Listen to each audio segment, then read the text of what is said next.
E nós vamos expor o livro de Colossenses aos domingos à noite. É um livro curto, são 4 capítulos. 4 capítulos. E a sugestão para todos os irmãos que querem acompanhar e beber desse livro é que você leia na casa.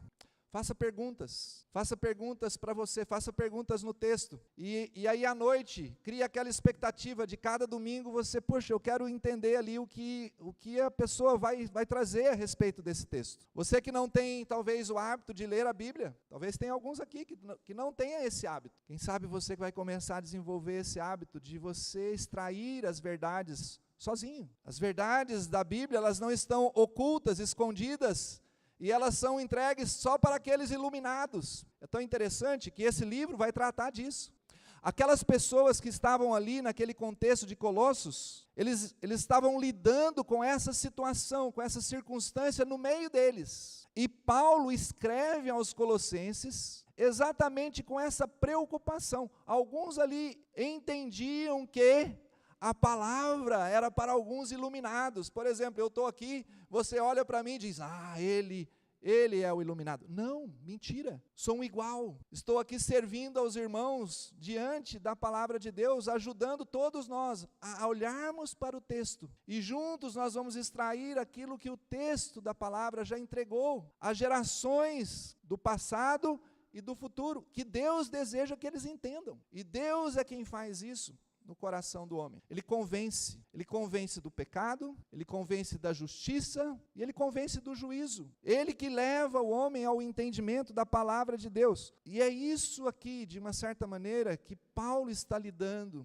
E é uma carta tão preciosa.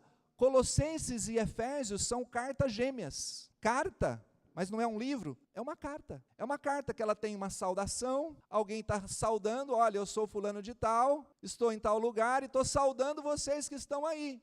Aí aonde? Nesse caso aqui, em Colossos. É assim que começa a carta. Todas as cartas de Paulo, ele tem esse padrão. E aqui tem um centro, um foco que é Jesus Cristo, como o cabeça da igreja. Efésios tem o corpo de Cristo, é a igreja. Então tem um foco ali no corpo de Cristo. E aqui, Colossenses, o foco é Jesus como o cabeça.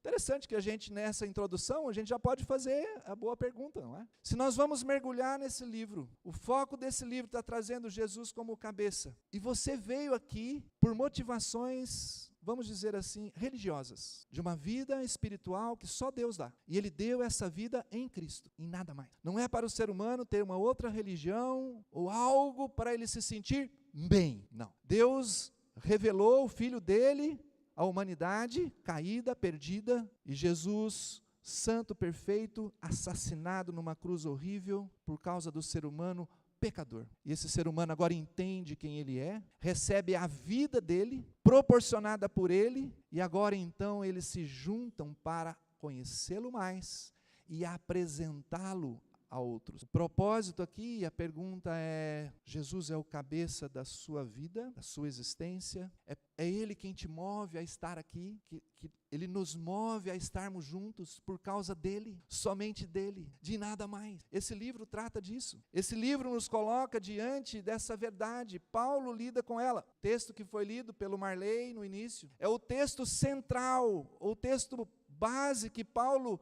norteia todas as outras preposições ou todos os outros pensamentos que vêm dentro dessa carta para os colossenses. Paulo então se baseia nisso, onde Ele é o cabeça de todas as coisas. Nele tudo subsiste. Ele é o princípio, Ele é o criador, Ele é o sustentador. E se Ele é isso, Ele sustenta o universo, Ele é o cabeça da igreja, é Ele quem manda. Se isso é uma verdade, a pergunta para nós é, como que estamos lidando diante dele com a nossa vida? Não é verdade que às vezes a gente assume um papel de cabeça? Assumimos o papel de cabeça na escola, no trabalho, no lar, igreja, nossa vida interna, a nossa vida externa. Na prática, nós negamos essa verdade. O que Paulo estava ajudando esses irmãos aqui de Colossenses a entender é que esta é a verdade. E a verdade que que a gente às vezes tenta camuflar, nós entendemos isso, mas nós praticamos de uma outra maneira. E é isso que ele lida aqui. Uma espécie de heresia. O que é uma heresia? Uma heresia é um desvirtuamento, é uma mudança da verdade. É um outro ingrediente que mancha, que mistura, que não é a essência, que não é a base. E aqui Paulo está ajudando eles a lembrarem, a entenderem o que é a base da sua religião, da sua vida, do cristianismo. E eles estavam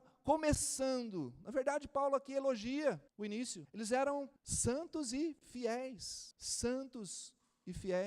cooperadores da verdade. Eles estavam indo bem, mas o que aconteceu aqui é que Epáfras, aquele servo e alguém que Paulo discipulou, alguém que Paulo levou a Cristo, Epáfras foi aquele que plantou a igreja de Colossos. E Epáfras leva para Paulo essas informações a respeito de que no meio ali daqueles cristãos que estavam indo bem, representavam muito bem a Jesus, começou a entrar algo que não era bem o evangelho. Eles entendiam que como que um ser santo pode entrar num homem pecador, como que Deus santo e perfeito pode conviver com o ser humano pecador. E a partir dessa pergunta, dessas indagações, uma espécie de outra religião foi entrando no meio. Negócio meio complexo, a ponto deles entenderem que Jesus era uma espécie de anjo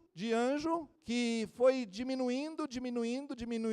Os anjos precisavam assumir um papel mais distante da santidade de Deus, e eles desciam a um nível que poderiam então se relacionar com a carne pecadora, o mal, sem contaminar Deus santo. Era mais ou menos isso o pensamento deles, e Jesus, para eles, para esse tipo de filosofia, era aquele anjo que foi ao nível mais baixo, que pôde então se relacionar com os pecadores, e aí sim, eles podem agora, a partir do que Jesus fez, conhecer a Deus. Era uma mistura de filosofia, de misticismo, e também mistura ali um pouco do judaísmo da época, de trazer alguns elementos do judaísmo antigo. Não toque nisso, guarde o sábado, faça isso, guarde a tal festa. Eles traziam isso para dentro. Olha, se você quer ser um bom cristão, então você pratique isso, faça desse jeito. Porque aí sim,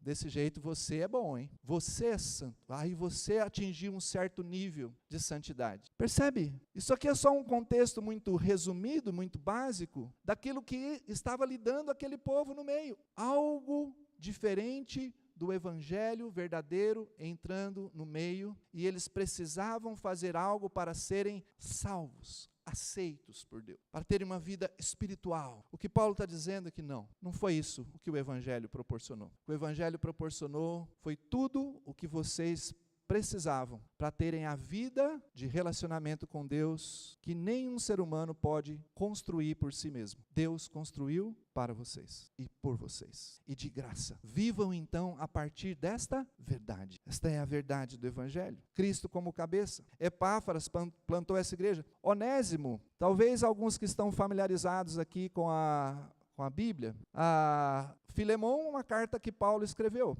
para um indivíduo. Esse indivíduo, esse homem cristão, era dessa igreja aqui de Colossos. Onésimo era um escravo dele.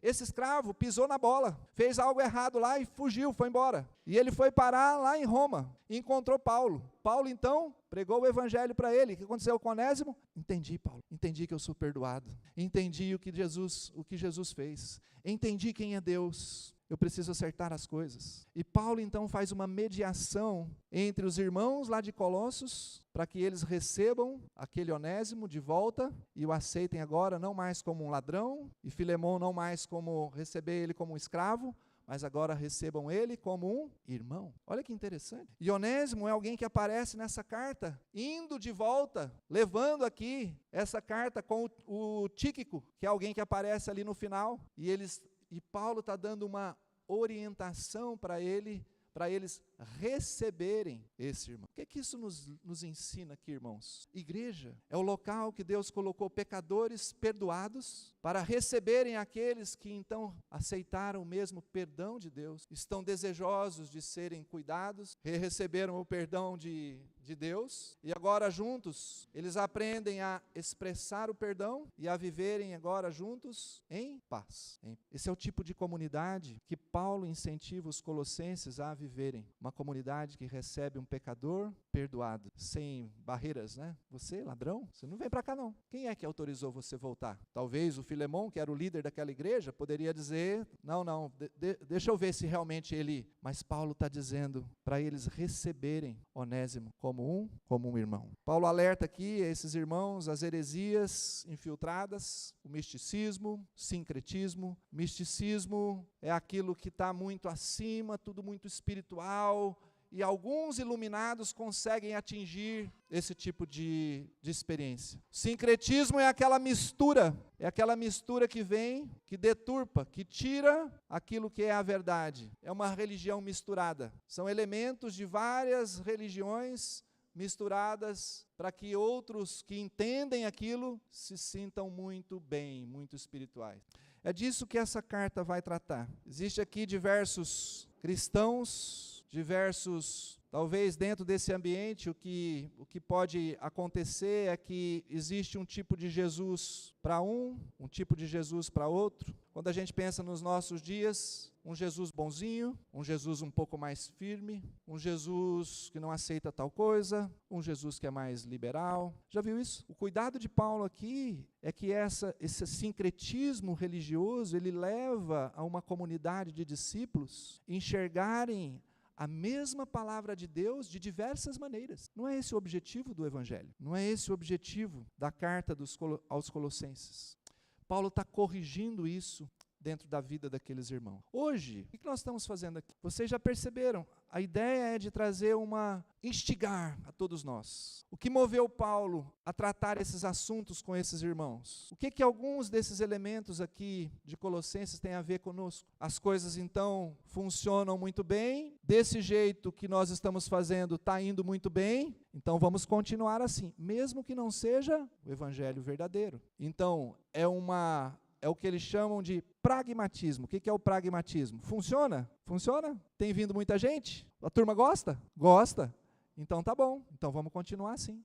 Paulo nega isso. O evangelho não é feito de coisas que funcionam para atrair aqueles que estão se sentindo bem. E é isso que Colossenses trata. Porque o Jesus que é o cabeça, ele manda, ele é o cabeça da igreja. E ele não é só o cabeça da igreja, ele é o Senhor do universo. Cada estrela que existe, cada planeta que existe, cada átomo que faz o seu corpo funcionar e dá vida a tudo, é sustentado por Ele, por Ele. Ah, mas isso é religioso, isso aí não, isso é ciência não. Essa é a verdade. A ciência vai deixar de acreditar e vai fazer tudo para que esse fato a respeito do Deus que se revelou a nós, ele seja a verdade da nossa vida. Você vai entrar numa faculdade, você vai entrar em algum lugar, você vai conversar com alguém, e ele vai tentar provar para você qualquer outra coisa que tire Deus do fato da nossa existência e de que ele sustenta a sua vida, da mesma forma que ele sustenta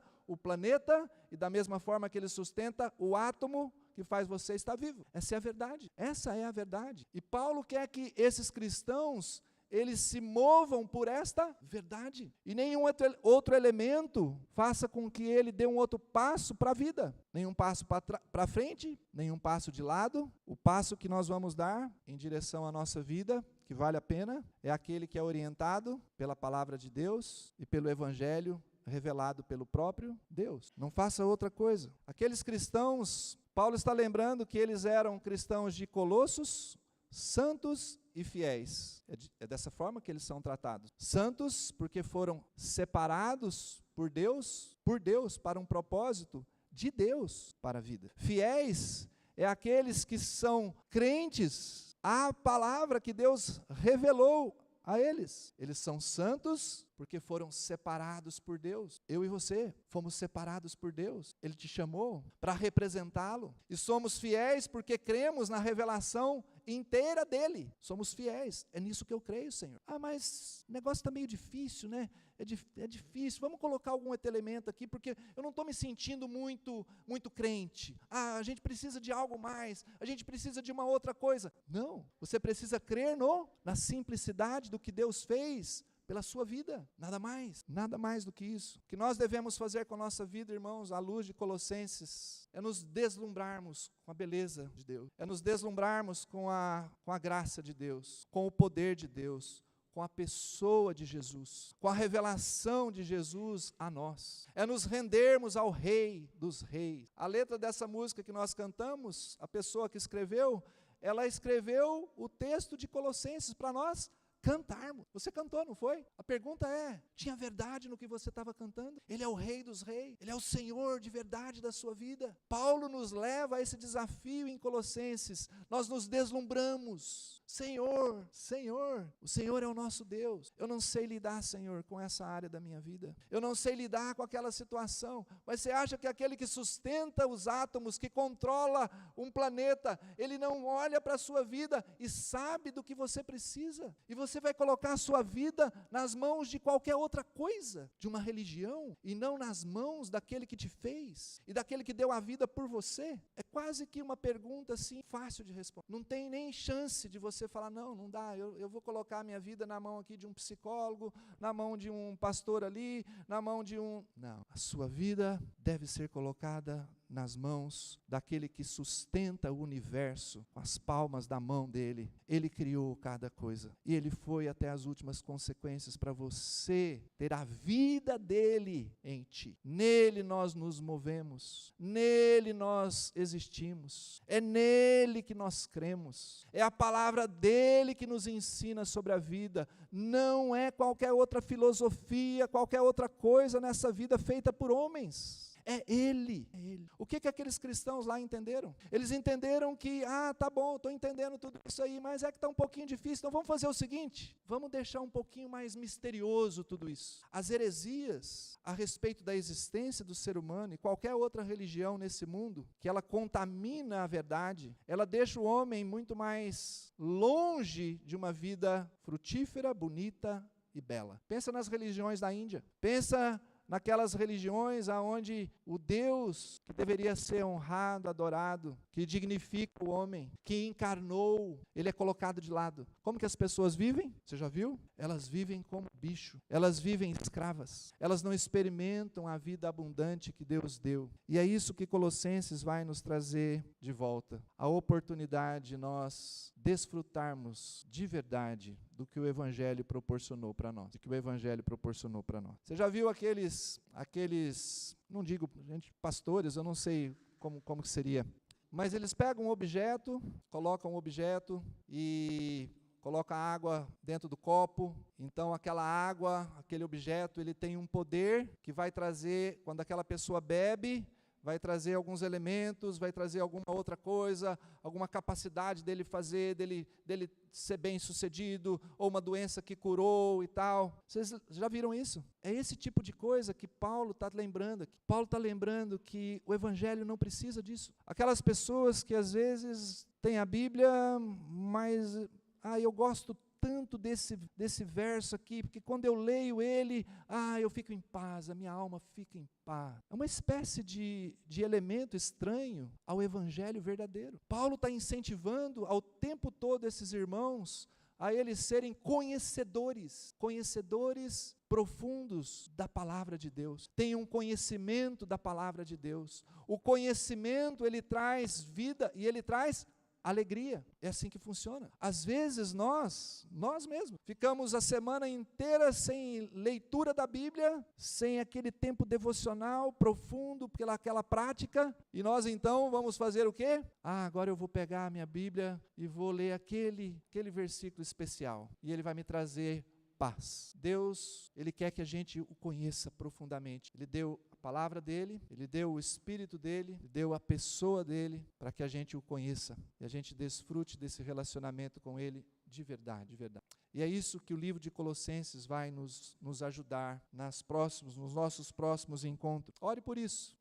Hoje aqui, vocês perceberam, não pegamos um texto específico, mas foi uma passada de maneira geral por todo o livro. Os elementos que Paulo está preocupado aqui. E a pergunta que eu queria fazer para nós hoje à noite. Você realmente tem sido alguém que Jesus, ele é cabeça, o centro. Ele é o cabeça da sua vida. Ele tem mandado sua família, seu trabalho. É tão interessante que Paulo, ele vai ali nos últimos versículos, nos últimos capítulos, ele pega aquela verdade, que é o que todos nós precisamos saber, do que nós estamos crendo, e depois ele vai colocar várias áreas da vida. É como se dissesse assim: se você crer desse jeito, você vive desse jeito. Lembranças: marido, você está amando a sua esposa? Filho, você está honrando seus pais? Esposa, você é submissa ao seu marido? Servo, você honra o seu chefe? Patrão, você trata com igualdade os seus servos? Por que ele está falando isso? Porque se é verdade em quem cremos e quem é o cabeça, quem é o dono da nossa vida, a verdade que nós cremos, ela é exercitada na prática. Existe um conhecimento real, existe uma vida real. O que os colossenses estavam entendendo é que eles podiam crer de uma maneira espiritual, mística, e viver do jeito que eles queriam. Ou com muita rigidez: eu vou fazer isso, eu sou religioso, então eu faço isso, eu guardo o sábado. Você não, então você não é espiritual, eu sou. Então eu não aguento mesmo, a carne é fraca, então eu vou viver desse jeito mesmo, depois eu vou para a igreja, e depois eu faço isso, faço aquilo e está tudo certo. Era mais ou menos isso. O cristianismo não tem isso. É uma vida inteira, porque nós entendemos quem é o nosso Deus e que o Evangelho fez por nós. E nós vamos juntos, irmãos, nós vamos juntos, diante desse livro, buscar as pérolas e aquilo que vai fazer com que esse povo aqui seja os melhores representantes do nosso Deus aqui nessa cidade e no mundo. Colossos era uma cidade pequena, era uma cidade insignificante, mas Paulo escreveu uma carta tão preciosa para um grupo pequeno de cristãos, talvez menor do que esse, porque o Evangelho, ele valoriza aquilo que Cristo fez. A palavra de Deus, o ensino correto do Evangelho para aqueles que creem, Deus quer fazer isso aqui com a nossa vida. Nunca se ache: nós somos uma igrejinha aqui com poucas pessoas, a gente precisa de... O que nós precisamos? O que Paulo enviou para os colossenses. E Paulo enviou para eles o Evangelho, o estímulo para eles viverem juntos o Evangelho. Essa palavra é para nós. Amém?